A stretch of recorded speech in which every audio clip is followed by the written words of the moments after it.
Hey everybody, this is Lee Sloan Live, and I'm so excited to be back with you today here on a Tuesday. I told you I'd be back, and I am, and I'm so thankful to all of you who listened to my last live stream. I was just overwhelmed. We got over 1,000 views, and just starting out in this live stream thing, it's kind of new for me, so I really thank you for sharing it with your friends. It's really a way that you can extend my ministry. I'm just really feeling led to do more of these live streams and just be a blessing to more people. And so I wanted to talk today a little bit about transition. We're here in Alaska, and the weather is really, really changing. I know my parents live in California, and they're like at 110, and we're over here in the 50s. And I'm just starting to feel the cold, starting to feel the changes, knowing that a lot of snow is coming my way.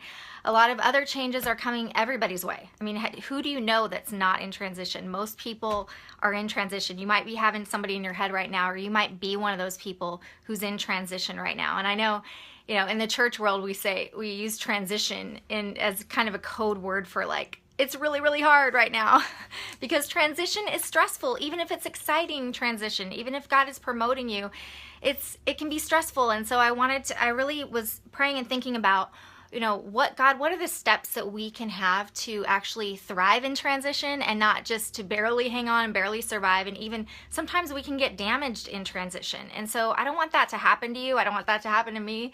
And so let's just talk about 5 of these different steps that we can take to really, really thriving in our season of transition. Okay. So the first step that I constantly have to remind myself of is care. And really it starts with self-care. I need, in transition, sometimes I think I can perform at the same level in all areas of my life or at the most excellent level. And sometimes I don't realize that I'm stressed out. I need extra for me. I need some margin in my life. If you've never heard of margin, it's time that you learn that. It means that you need to set aside extra time to where you're not just coming up to the end of your day and going, I had no time for me. I had nothing to put into me, and you come up empty every single day. You shouldn't be coming up empty. And so if you practice self-care, it really says to you and to others around you, I'm important to me. And sometimes, I know moms especially are horrible at this. We kind of just think that we need to kind of like be the martyr for everyone, right? Who's with me here? I know you guys, we think this way. But if I die, how am I going to take care of my kids, right? If I'm stressed out and if I'm not going to be the best person I can be for the people around me, right?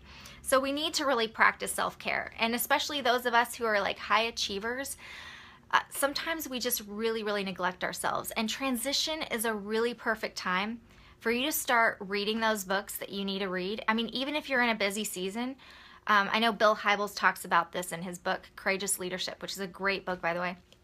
He says that 50% of your time as a leader, if you're a leader, should be spent focusing on growing yourself. That seems like so much to me. But if you want to actually grow exponentially in your influence and the things that you're doing in your ministry, you're going to have to pour into yourself. So that's the first thing, is self-care. And the step 2 would be to feel. Really, it's so important that we understand that we have emotions. And it doesn't mean that we have to be ruled by our emotions. Actually, just feeling the emotions is enough. Okay? So just being able to sometimes name them and say, wow, I'm really frustrated about this. Or I've had the sense of like, why am I putting so much energy over here when I used to not do that? What's going on? And it can allow me to kind of look beneath the iceberg, so to speak, of my emotions and go, okay, what am I experiencing here? And really talking it out with someone that's close to you, like your spouse or someone else, a close friend, is really important, that we actually learn to identify and to pinpoint our emotions. And just to let our emotions be emotions, guys. We don't have to like bow down and worship our emotions, to let them be. It's okay if you cry. It's okay if you have to spend time alone. It's okay to actually experience emotions. You're going to have emotions during transition. If you try to think that you're not going to have it, you're setting yourself up for expectations that are not realistic. So feel your feelings. It's all right. It's all right to grieve, to mourn the loss of something. And that brings me to my next one. Every time that we have transition, there's a letting go. There's something that we have to say no to in order to say yes to the greater thing, the better thing. You've heard of the enemy of great is really not bad, but it's good. Usually the enemy of great is good. And so we have to release, we're going to have to let go of some good things maybe in our lives, but they're not the best for us in this season. And so that causes emotions to stir up in us, right? So we need to just release, give it to God, let it go. And yes, mourn that loss. Allow yourself to mourn that loss, because there is a real loss that's happening when we have to move on. Even if it's a positive moving on, allow yourself to mourn that loss. It's okay. It's normal and it's natural. You're not crazy. All right. So then the fourth thing is to really intentionally connect. This is so important for us, because a lot of times we can kind of like retreat into our emotions, and it's great to feel our feelings, but then all of a sudden we find ourselves isolated and we're not talking to anybody and we're not being honest with anybody. There's no real safe person in your life. You know, last week I talked about those marble jar friendships, those people that you can really trust. And those are the people you really want to surround yourself with in seasons like this. And you know, you're going to have different people that you're going to want to draw from in these seasons. I mean, some people you're going to want to just be able to cry on their shoulder, right? And just say, oh, they're there. Other people you're going to want in your life to prod you on and say, hey, you know what? It's time you stop thinking like this and start thinking a different way.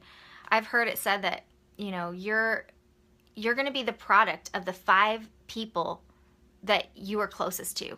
Like, basically, they've found, and studies have shown, that the people that you've put your energy and time into, you're going to kind of mirror their similar financial goals. You're going to mimic sort of their leadership capacity. And so if you want to grow, you might have to change the people that you're surrounded with. Now, some of you are moving possibly, and that's going to be really easy, but you have to look at it intentionally and go, not who is just naturally going to be in my life, but who's God putting into my life, and who do I need to actively seek out to be in my life?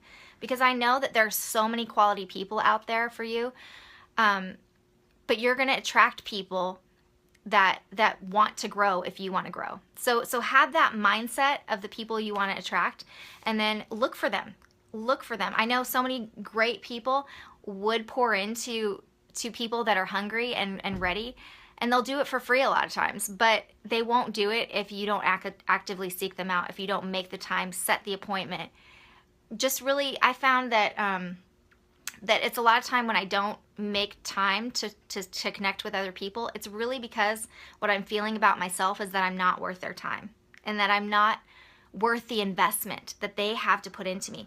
That's just a lie. You can just get rid of that and just feed your soul with these people. You need these people in your life. And a lot of times they need you. So reach out and make those connections. The fifth thing I want to say is about focus. It's time to focus, and we can actually shift our focus. It's a great opportunity during seasons of transition where we get to shift our focus. And I talk about this when I teach a passion and purpose class that I hope to make available to you guys really soon.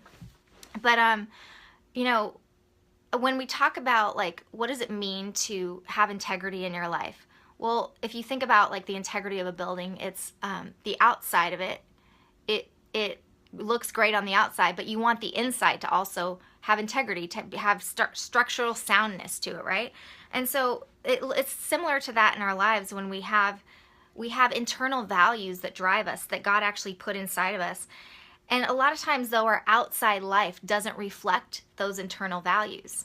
And we all have different values. It's not a good or a bad thing. It's how God created us. Like, for example, my husband has a value of stability and like calm. You know, he needs that kind of that restful place when he's home and all that kind of stuff. So knowing that value about him, I can help create that environment in our home, right? And I have more of a value of spontaneity and being different and fun. So like, I will need to go to a new restaurant and try something new, right? That's like a need that I have. They're almost opposed, but I need to really be able to talk about my values with the people in my life and really set my priorities based on those values. And so it's really a good time for you in transition to really journal and think about your priorities. And what I like to do is kind of like order them and say, okay, which is more of a priority, this or this, this or this, and get them down to like your 5 top priorities in your life, the values you have. Maybe it's authenticity, maybe it's connecting with people, maybe it's building your business and doing that. But just think about those values that you have and then say, okay, how can I match my core inner values with what I'm doing on the outside? How can I make those things more congruent and have a more productive life? Really, it's unlocking that kingdom thing that God has put in you that's really going to help you influence and impact people around you. All right, so hang on there. If you're in transition, I get it. I'm going through it. I think it's a really exciting time for us though, okay? Yeah, you're going to be mourning loss. That's okay. It's only because the next season God has for you is so amazing and so great that you're really going to be surprised. And so I bless you in your transition, and I hope to see you on Thursday. I don't know if it's going to be the same time or not, but I'm really going to try to get out there more and connect with you more. Go ahead and share this, especially if you have a friend in your life that's really definitely going through transition, but I know we could all use it. All right, so God bless you. See you later.